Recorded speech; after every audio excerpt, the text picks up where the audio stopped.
Now we shall begin. You should answer the questions as you listen because you will not hear the recording a second time.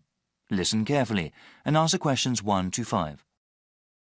Hey, Alex, are you okay? I was worried something happened. Oh, sorry for being late. I drove down the wrong highway and got lost. Don't worry, it's only been 20 minutes. Actually, I just looked at some Austin tourist websites. I got some tea. You want anything? Yeah, I think I'll have some tomato juice. It's just what I need right now. Yes, it's really hot and humid out right now. I think I'll get iced tea this time around. So you went on the wrong highway, huh? For sure. I've never driven in this area before, right? So after I pick up the rental car from the airport, I try to follow the map to the downtown area here. Unfortunately, there was a lot of road construction going on, and I went south on the highway instead of going north. After a few minutes, I realized I was going the wrong way, so I exited the highway and came back up here. Well, I'm glad you're here, okay? Did everything go well at the car rental place? Oh, yeah, it went very well. The business owner was kind of a strange person, really tall and thin. He had a bushy beard and moustache. He was also wearing a cowboy hat. I'd never quite seen anyone quite like that before. I guess every place in the world has eccentric people. Yeah, definitely. But he told me about all these great places to eat around here. He said they have some really great Mexican food in the area. That's great. I haven't had that in such a long time. We definitely have to go to a place for dinner. Well, I want some more iced tea. How about you? Yeah, I need to order still. You know what? I think I'll get one of their sandwiches too. They look really good. Okay, let's order then. Before you hear the rest of the discussion, you have some time to look at questions 6 to 10.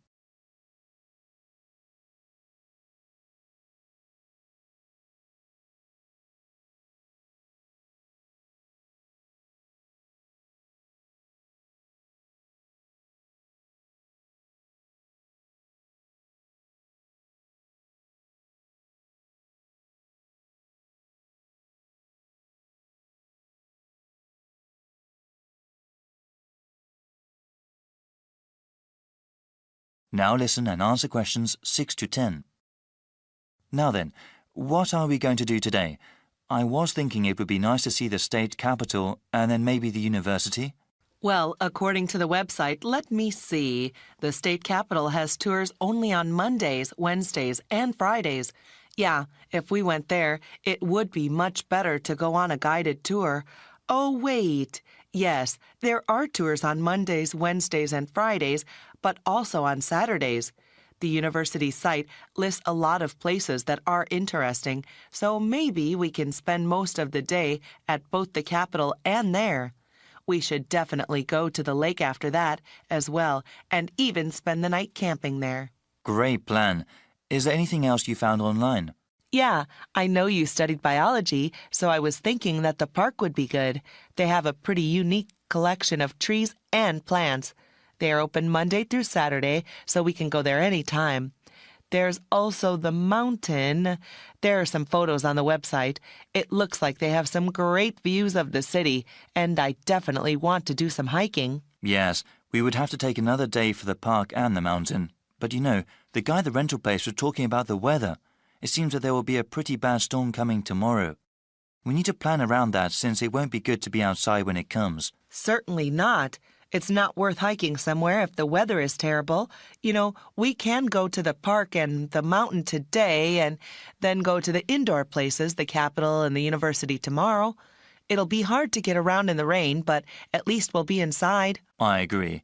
By the way, how much are these places? All of them are free except for the park. Wait, I'm not sure about the Capitol tour. Yeah, they don't charge anything for the guided tours.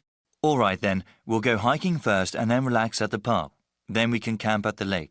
We'll go to the Capitol and the university tomorrow. Yeah, this is one of the best universities in the country, especially known for their art programs. Really? Yeah, I heard about that. They have some art galleries there too, ones with some good modern art. Wow, it seems like that's a lot for us. Yeah, I'm really excited about camping at the lake. The sunsets are supposed to be beautiful there. That is the end of part 1. You now have half a minute to check your answers.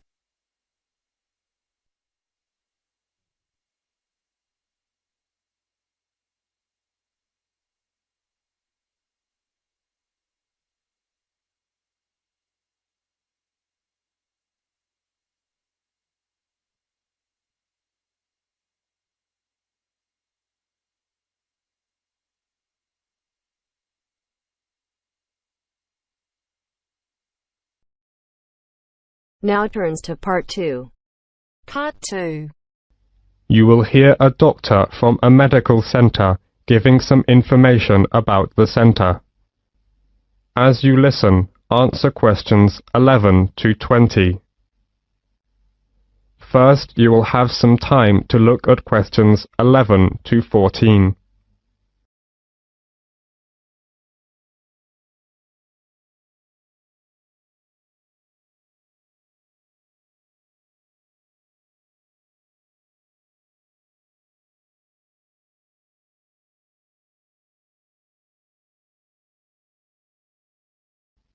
As you listen, answer questions 11 to 14.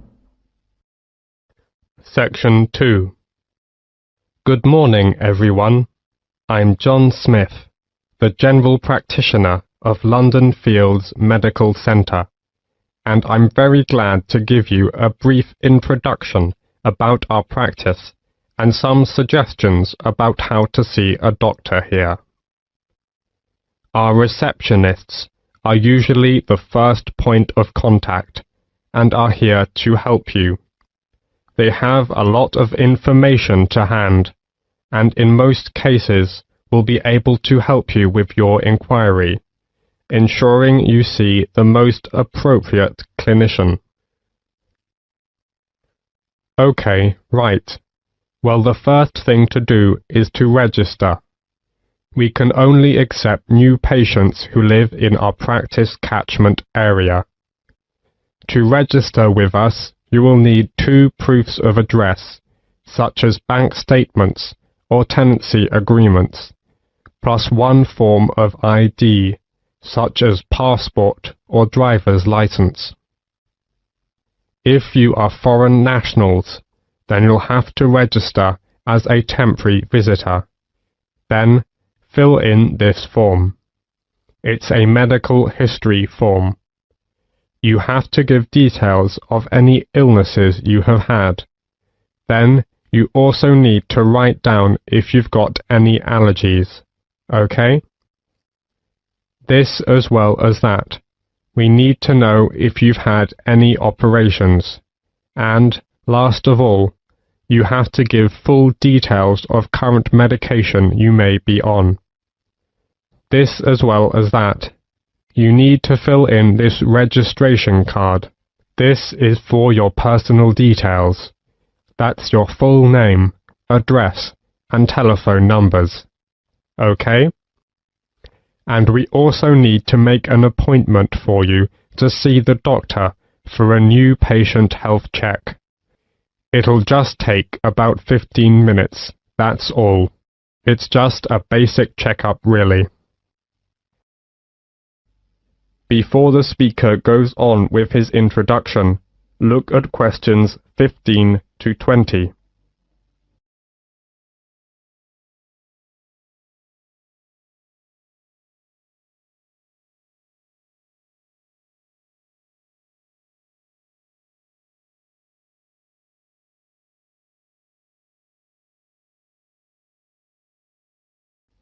Now listen to the continued talk and answer questions 15 to 20 by choosing the appropriate letters. Okay then, let me tell you something about the health centre. We have 5 GPs here, general practitioners. We also have a practice nurse who looks after minor injuries. She can also administer some treatments. We also have a chiropodist. That's a foot specialist. She's private, which means you have to pay for the service, unless you're over 65. If you want to see a doctor, you have to make an appointment first. Please call our main switchboard number on 0207 923 8100 to book an appointment at either our main practice or one of our branch surgeries. You can also email for an appointment on londonfieldsmedical@nhs.net. Urgent cases are seen on the day. If your condition is non-urgent, you can expect to see a GP within 2 working days, though you may have to wait longer if you want to see a particular GP. If it's an emergency, you'd better come straight here to the centre. One of the doctors can usually see you. Or you can go to the emergency department at the hospital in town. If you are very sick, you can ask for a home visit as well. On Friday afternoons, we have an open surgery, which means you can come along and just wait to see a doctor. But you may have to wait for several hours. So it's much better to make an appointment and come at the specified time. Usually, when you see a doctor, you'll be given a prescription for medicine which you need to take. Or you can choose to go to a pharmacist in a chemist's shop. If the doctor decides that you will need the medication for a long time, you will be given a repeat prescription form. This allows you to get a further supply without seeing the doctor again. You simply leave the repeat form here a few days before you need it. Then you pick up the medication at the chemist's. Oh, you may wonder how much this all costs. Well, there is no charge for seeing a doctor. You can make an appointment any time to see one of our doctors, and it will not cost you anything for the consultation. However, you need to pay for the prescription, and the cost varies with the medicine, but it's usually just a few pounds. Nevertheless, in some situations, such as pregnancy, the prescription is then free. All right, do you have any other questions? That is the end of part 2. You now have half a minute to check your answers.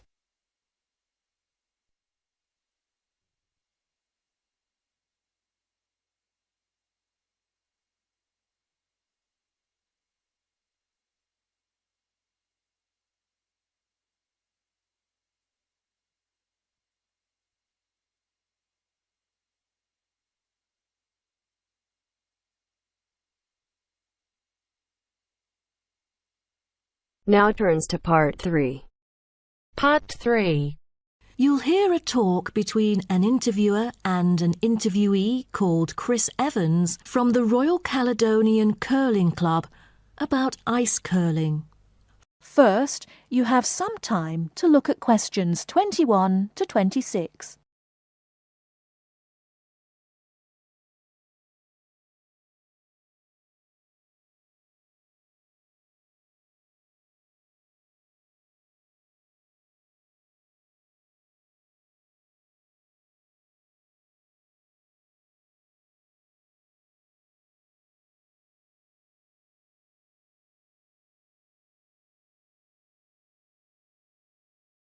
Now listen carefully and answer questions 21 to 26. Today, we're pleased to have on the show Chris Evans from the Royal Caledonian Curling Club. Now, let's welcome Chris to tell us something about ice curling. Chris, please. Thank you. It's my honour to briefly talk about ice curling here to all of you. So let's start with what curling is. Curling is a sport in which players slide stones on an ice rink towards a target area which is segmented into 4 concentric circles. 2 curling teams consist of 4 players, the lead, the second, the third, and finally the skip. The captain of the curling team and its players will throw their stones in the order stated above. Each team has 8 stones. The purpose is to accumulate the highest score in the game. Points are scored depending on which stone is resting closest to the centre of the target area at the end of the game. The ice surface on which the game is played, or the rink in curling, is called the sheet. It is covered with tiny droplets of water that become ice and cause the stones to curl or deviate from a straight path. The curling players should slide the heavy polished stones or rocks across the ice curling sheets towards the house, a circular target marked on the ice, as I mentioned before. There are several pieces of equipment essential for a curling game, so a concise instruction will be given to you. The most important things are the curling brush, which is used to sweep the ice surface in the path of the stone, as well as the curling stone, which is sometimes called rock. The former is usually made of horsehair, and the latter is made of granite, mainly coming from Scotland. Curling shoes are similar to ordinary athletic shoes, except that the two shoes in a pair have dissimilar soles. The sole of the slider shoe, which is designed for the sliding foot, is typically made of Teflon, while the gripper shoe for the hack foot has a special layer of rubber applied to the sole. During the curling game, you may also find a stopwatch attached either to the player's clothing or the broom, which is used to time the stones over a fixed distance to calculate their speed. Before you hear the rest of the talk, you have some time to look at questions 27 to 30.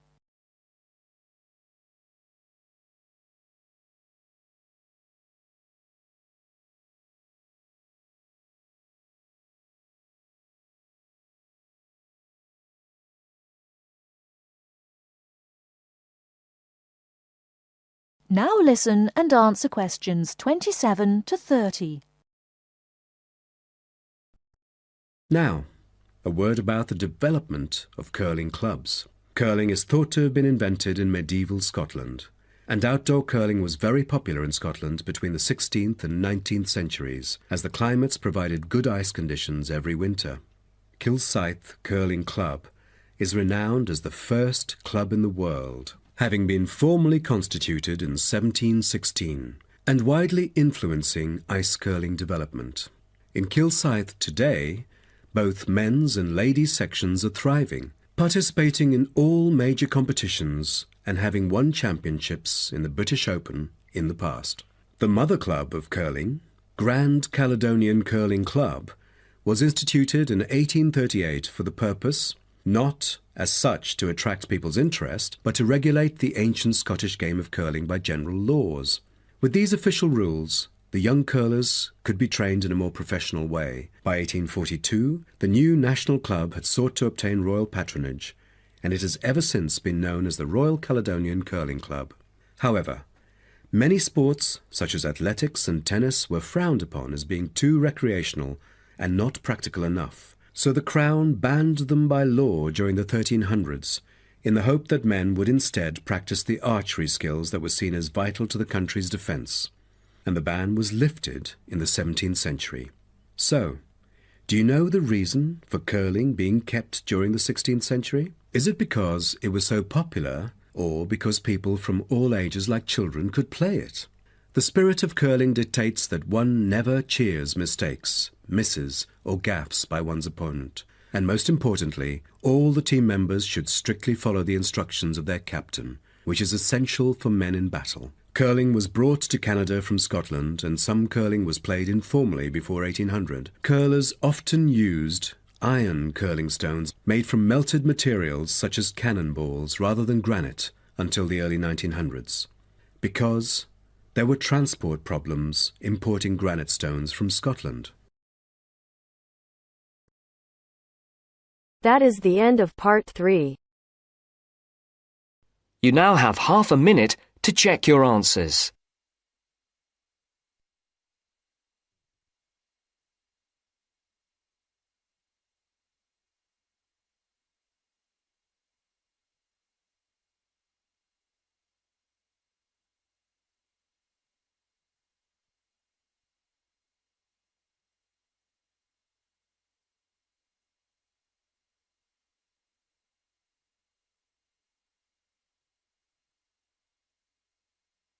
Now turns to part 4. Part 4. You will hear a monologue on the subject of the Celts. First, you have some time to look at questions 31 to 40.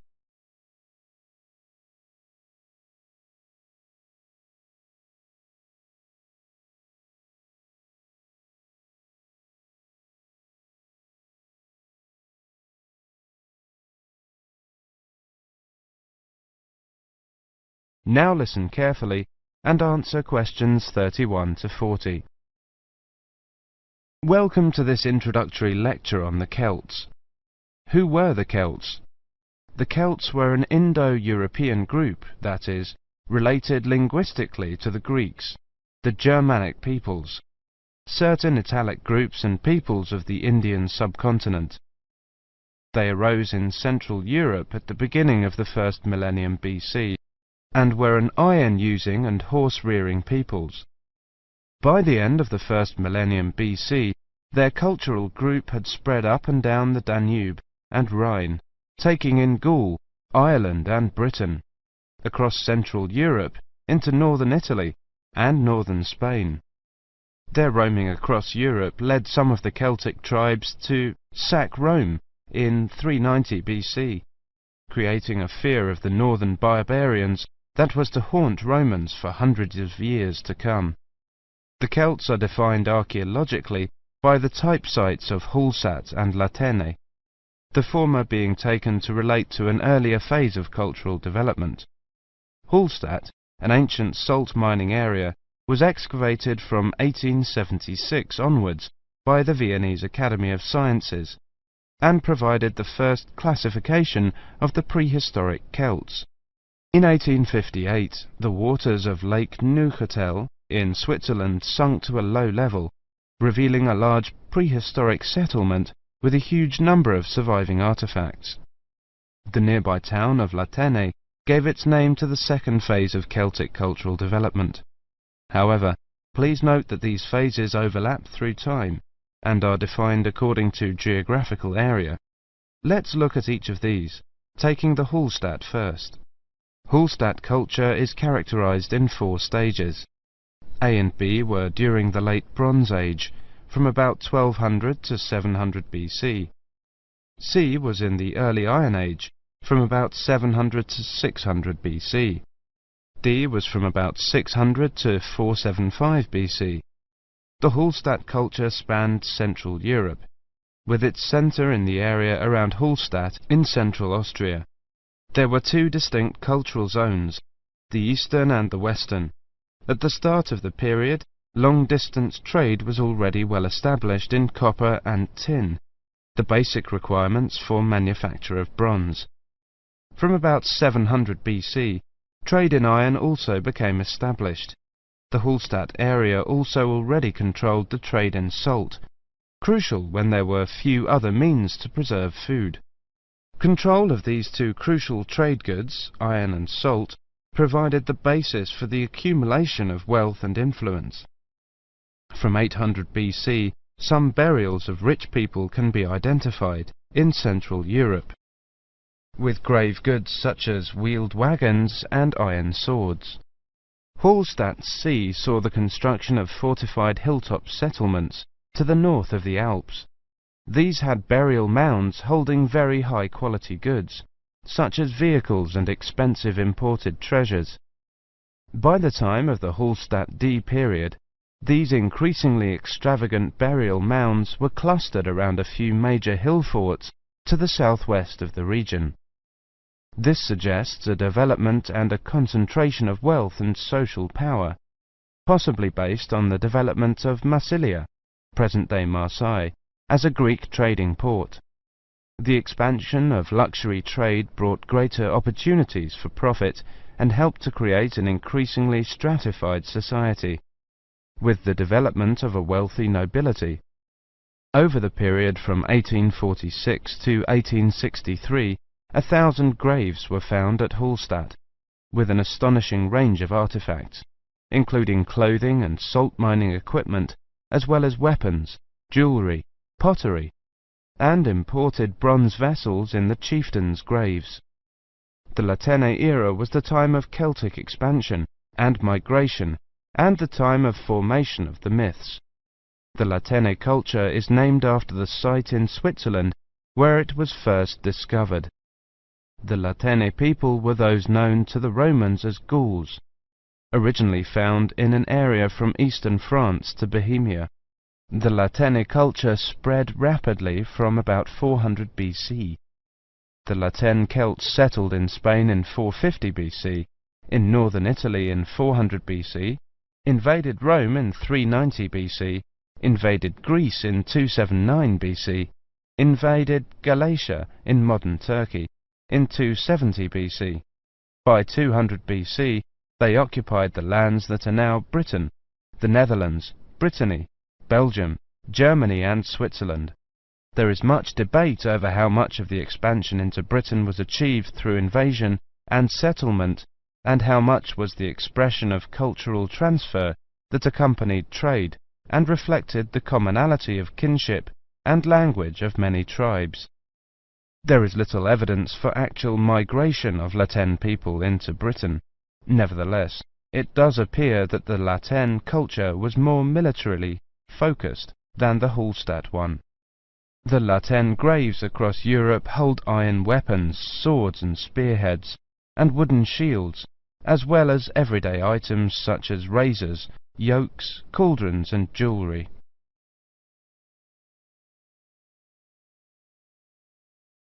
That is the end of part 4. You now have half a minute to check your answers.